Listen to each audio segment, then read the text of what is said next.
Hello chums, and welcome to Taming a Monster, the series where I take some of Gran Turismo 7's most ridiculous cars to see if I can tweak them so that a talentless pleb like me can handle them without being killed to death. Like any common ruffian, I'm using a bog standard PlayStation 5 controller, and I have all driver assists turned off, except for ABS.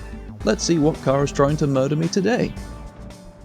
Today we have an original BMW M3 with a small dash of insanity added.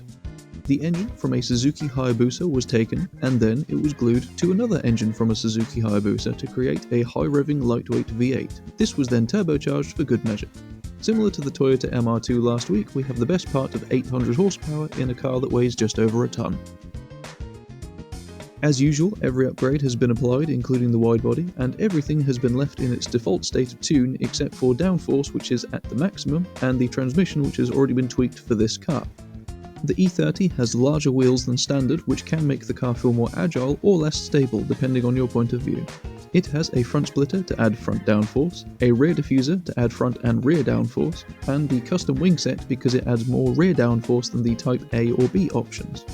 If you're interested in learning more about aero, downforce, or any other aspect of tuning your car, I have a series called Tuning for Beginners which covers everything from suspension to differential to the transmission. To test the car, I created a custom race at the Red Bull Ring against the usual array of hypercars. While the car sounds awesome, it drives terribly. Like every other car on default settings, the car is too soft and wallows around, which makes for some very unsettling wandering at high speeds.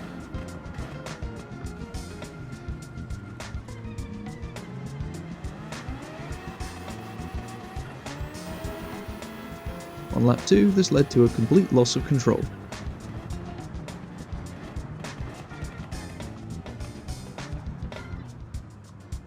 Well, good lord.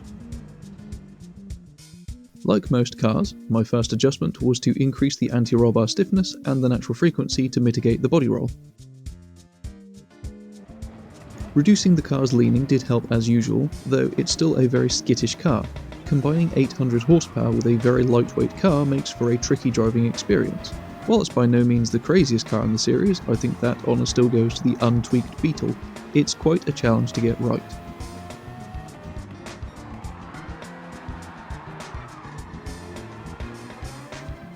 Next up, I altered the differential. Reducing initial torque improves agility, reducing acceleration sensitivity helps with power oversteer, and reducing braking sensitivity helps braking performance.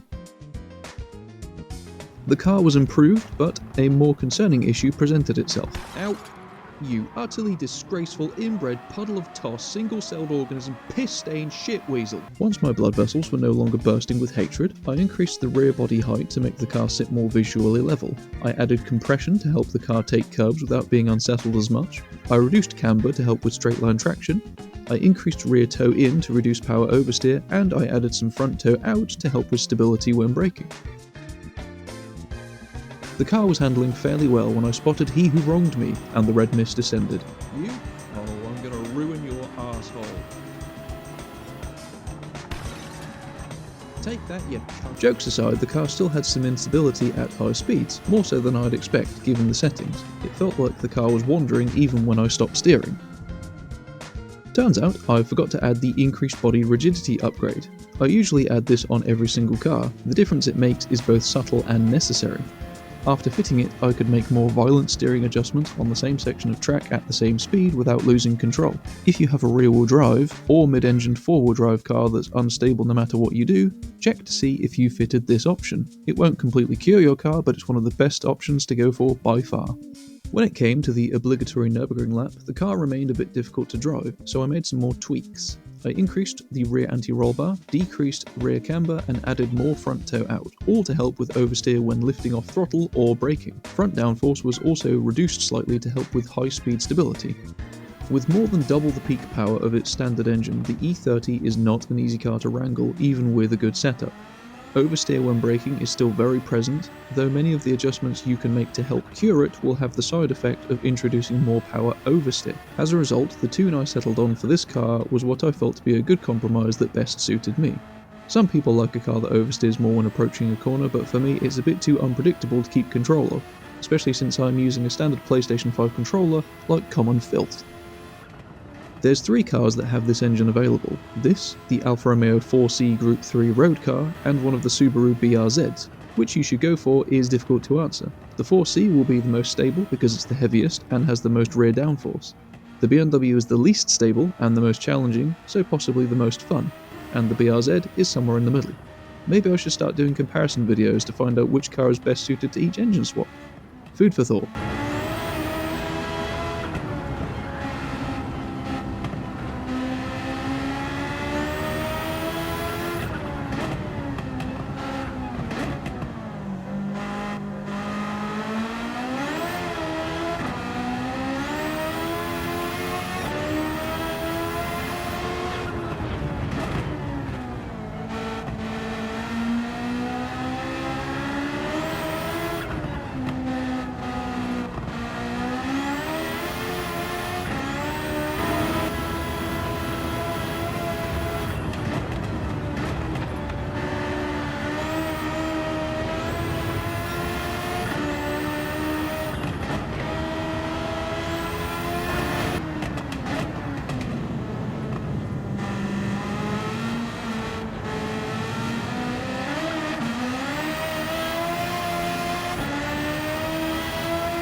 In the end, the E30 got a surprisingly good time of 6 minutes 19, which places it further up the order than I expected. It slots between the Corvette C4 and the Silvia S13, both of which have over 1100 horsepower and similar downforce figures.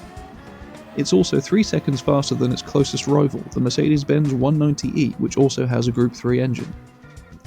So, that was my attempt to tame a monster. I hope my settings helped, or that you enjoyed this video. Join me next time where I try to tame the Ferrari Testarossa.